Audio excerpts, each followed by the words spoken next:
Hello, hello, and welcome back to the Kindred Kitchen today. We are going to be making apple pancakes. And my kids actually loved these pancakes, so I thought I would bring the recipe to you. Before we dive into it, make sure you go down below here and like and subscribe and hit that little notification bell so we can increase our reach. It would really be doing us a favor.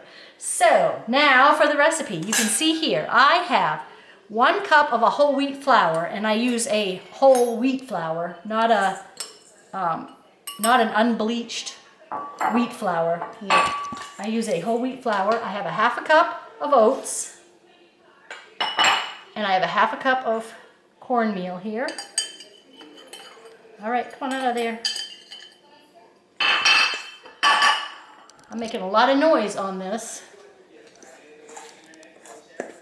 Let me just mix this up a little bit, and don't feel like you have to follow the recipe because we will put the ingredients in the description box down below. So just sit back, watch the recipe, and then check out the ingredients. Okay, I'm mixing and then that up. make it. Yes, and then make it. I'm going to add a tablespoon of baking powder here. I am going to add a tablespoon of chia seeds that have been ground, and a 1/4 cup of sugar. And you can use any sugar you want in here. You could even use maple syrup if you did not want to use sugar. You just have to probably decrease the amount of plant-based milk if you use a maple syrup, because that's going to add more liquid. Okay. Now, this takes about, let me take 2 cups, and I'm going to use a soy milk, but you could use any plant-based milk.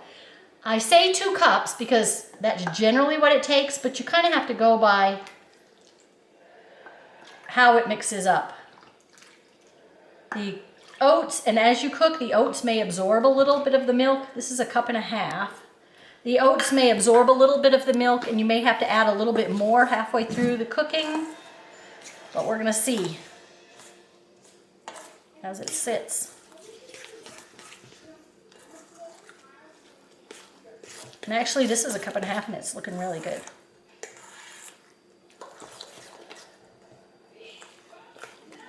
As it sits, the chia seed and the oats, I may need to add a little bit, but this is what I'm going to add for right now.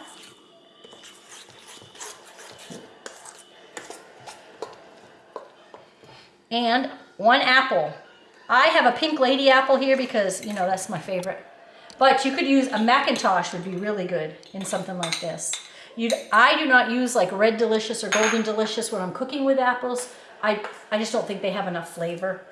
Granny Smith's might be a little tart, but use your favorite apple. Pink Ladies just happen to be my favorite. And this is it. I can see it starting to thicken up, but I think it's good for now. It smells really good. You could also add some spices in here if you wanted to. I mean, my kids just put maple syrup on top and some strawberries. I usually do strawberry, blueberry, raspberry type of mixed berries. I'm going to add like a couple tablespoons or more because now it's starting to feel a little thicker. That's what my kids put on top. But you could add like cinnamon or a little shake of nutmeg, a pinch of nutmeg, and a teaspoon of cinnamon to this if you wanted to. All right. I think cinnamon would go really good with it. With apples, it always does. Yeah. Yep.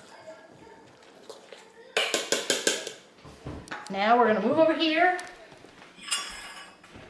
My pan has been preheating, and actually this is not my pan, so a little disclaimer, if it doesn't work, I'm going to switch out pans. This is like a little pancake pan, is what V said, so I am going to...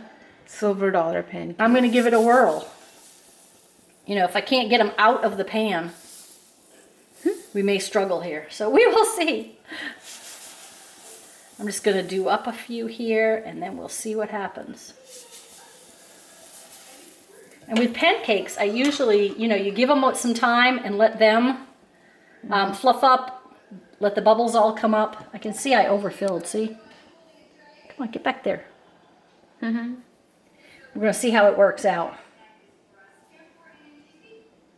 All right, let me give this a minute, and then we'll come back and flip them and see what the final product is. Yum!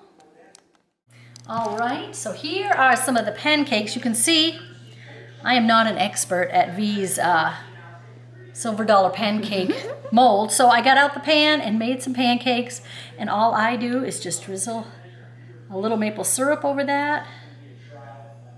And like I said, my kids would have some sliced up strawberries, blueberries, raspberries on top. Right now, V and I are not eating this kind of food, even though it smells really good. But we do cook it for our family, and if I were not trying to lose weight, I would probably have 1 or 2 pancakes. I would also pair it with some vegetables, some cooked up broccoli or something like that. Yeah, that's how I would do it if I were more in a maintenance type of mode. But anyway, I hope you enjoy the recipe and check it out. Remember to look at the ingredients down below. Change it up a little bit. If you don't want apple in yours, put some blueberries in there. And tell us how you like it. Hope you're enjoying the 25 days of Christmas and you're finding recipes that you like and enjoy. And make sure you stay tuned because in January we have something special coming up. And we will talk to you next time. Bye.